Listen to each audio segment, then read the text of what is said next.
आज खरं म्हणजे आमच्या मिलिंदरावनी अतिशय चांगली वस्तू 1,82,00,000 रुपये त्या कार्यालयाचं भूमिपूजन गेल्या काही महिन्यापूर्वी आपण केलं होतं आणि वेळेत या वास्तूची उभारणी करून एक चांगली वस्तू देण्याचं काम आपल्या मंगळवेढा तालुक्याला या ठिकाणी निर्माण झालेलं आहे। खरं म्हणजे मंगळवेढा उपविभागीय कार्यालय आता आम्ही बघतोय असं आपल्या किल्ले भागात म्हणजे नवीन कार्यालय आपल्या मंगळवेढ्याला मला वाटतं कधी मिळालं नव्हतं। हे पहिलंच कार्यालय आहे साहेब। आतापर्यंत कार्यालय मंगळवेढ्याला सार्वजनिक बांधकामचं मध्ये मिळालं नव्हतं। ही सगळ्या गावाचे रस्ते करतात, बांधकाम करतात, पण ह्यांना काय कार्यालय नव्हतं। परंतु आज तो दिवस उजाडला आणि यांना यांचं स्वतःचं कार्यालय स्वतःच्या जागेमध्ये चांगलं भव्य दिव्य असं अत्याधुनिक म्हणजे सोलापूर जिल्ह्यामध्ये असं कुठलंच उपविभागीय कार्यालय नाही, असं चांगली एवढी वस्तू आपल्या मंगळवेढा सार्वजनिक बांधकाम उपविभागाची आज उभारले। सर्वांचं मनापासून त्या ठिकाणी मी अभिनंदन करतो। आणि गेल्या कित्येक वर्षाचा बॅकलॉग मी प्रत्येक वेळेला माझ्या भाषणातनं माझ्या मनोगतातनं मी कायम सांगतो की मंगळवेढा तालुका हा आपला दुर्लक्षित झाला होता। राजकीय शक्ती थोडीशी कमी पडत होती, परंतु आता आपल्याला जेवढं मागेल तेवढं मिळतंय, आपण फक्त मागायला कमी पडायचं नाही।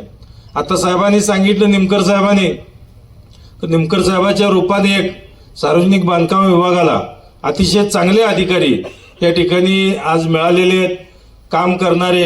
म्हणजे आम्ही एखादं असं मनात जरी धरलं तरी तिने ते काम केलेलं असतंय, अशी परिस्थिती निमकर साहेबाची आहे। अतिशय चांगलं काम करणारे अधिकारी आपल्याला मिळाले आहेत आणि नक्कीच त्यांनी आणि त्यांचे सर्व सहकारी त्यांचे ढेरे साहेब असतील, आमचं प्रमोद असेल, सर्वची एक चांगल्या पद्धतीनं काम करून एखादं काम सांगितलं आणि ते वेळेत झालं नाही असं कधीच माझ्या आतापर्यंतच्या काळात त्यांच्या आणि माझ्या कधी झालं नाही। या उपविभागीय कार्यालयात सुद्धा त्या ठिकाणी म्हणजे आम्ही इच्छा व्यक्त केली त्यावेळेला की बाबा असं आपल्याला उपविभागीय कार्यालय या तालुक्याला कधीच मिळालं नाही।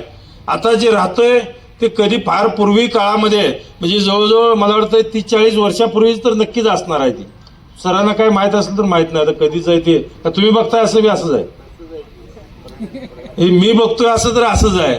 आता आम्ही 50ला आलो, आम्हाला शिकवायला सर होते, आता सरांच्या अगोदर बी असंच बघितलं म्हणल्यावर अध्यक्ष आता कसं व्हायचं। तर अशी परिस्थिती आपल्या तालुक्याची या ठिकाणी पाण्याच्या बाबतीत, रस्त्याच्या बाबतीत, कार्यालयाच्या बाबतीत, सगळ्याच बाबतीत आहे। अशी उदासीनता या ठिकाणी असायला नको होती, परंतु आता या चांगल्या शुभ प्रसंगी या ठिकाणी अतिशय आनंदाचा आहे की जुना काळ असं सर्व सोयीने युक्त आपल्याला उपविभागीय कार्यालय मिळालेलं आहे। आणि आपण सुद्धा नक्कीच, मला खात्री आहे सर्व स्टाफ, जसं कार्यालय चांगलं मिळालंय आता या तालुक्यामधले मतदारसंघामधले 480 किलोमीटरची लांबी आपल्याकडे आहे। या 480 किलोमीटरच्या लांबीमधले 360 किलोमीटर हे मंजूर आहेत, काही कामही पूर्ण झालेले आहेत। परंतु आता निधी अभावी काही कामं हळूहळू कमी जास्त होतील, पण आता निधी निमकर साहेब, मला एक खात्री आहे निमकर साहेबाचं सगळ्याच्या वतीनं आभार मानायला पाहिजे की या मी सांगतोय तिथं मंत्री महोदय काय आपलेच आहेत, परंतु तिथं त्या ठिकाणी वेळेत पोचणं आणि वेळेत सगळं कागदपत्राची पूर्तता करणं, तिथं त्यांच्या मागं लागणं आणि निधी आपल्याकडं आणणं। आता संपूर्ण महाराष्ट्राची परिस्थिती बघितली तर बऱ्याचशा कामांना निधी कमी आहे, परंतु निमकर साहेबांच्या काळामध्ये आपल्या सार्वजनिक बांधकाम विभागाच्या कॉन्ट्रॅक्टर पण येत आहेत। मला वाटतंय तुम्ही काम करल तेवढं पैसे 4-6 महिन्याच्या वर तुमचं कुणाचंच थांबलेलं नाहीत। जेवढं तुम्ही काम कराल तेवढं पेमेंट तुम्हाला थोडं उशिरा का होईना, बाकीच्या ठिकाणी बघितलं तर बराचसा काळ जातोय ते पेमेंट मिळायला, बरोबर आहे का?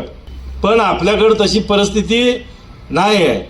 ही सर्व अधिकारी चांगले असल्यामुळं आपल्याला पेमेंट वेळेत मिळतंय आणि कामं सुद्धा या ठिकाणी जी आपण सांगतोय ती सुद्धा चांगल्या पद्धतीनं आज तालुक्यात होते।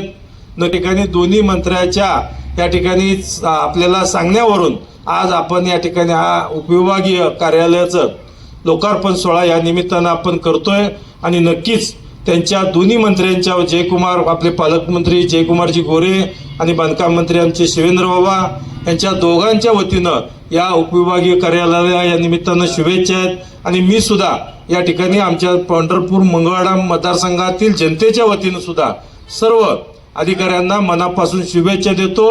अधिकात अधिक आपण अधिक काम चांगलं करतच आहात, परंतु मला अधिक काम नको आहे, अधिकात अधिक काम म्हणजे जास्त काम, अजून यापेक्षाही चांगलं काम या ठिकाणी आपल्याला या तालुक्याचं करायचं आहे.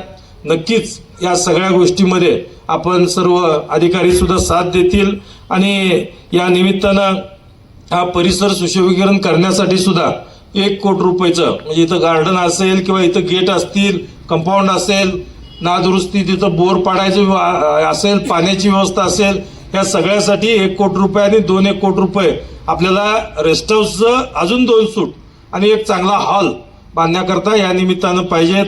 नक्कीच जर आत्ताच आपला विषय झाला, परंतु या अधिवेशनामध्ये जर निधीच्या तरतुदी झाल्या नसतील तर 100% 3 कोटी रुपये हे आपल्याला येणाऱ्या काळामध्ये 100% आपण मिळवून घेऊ, एवढं आपल्याला या निमित्तानं आश्वस्त करतो.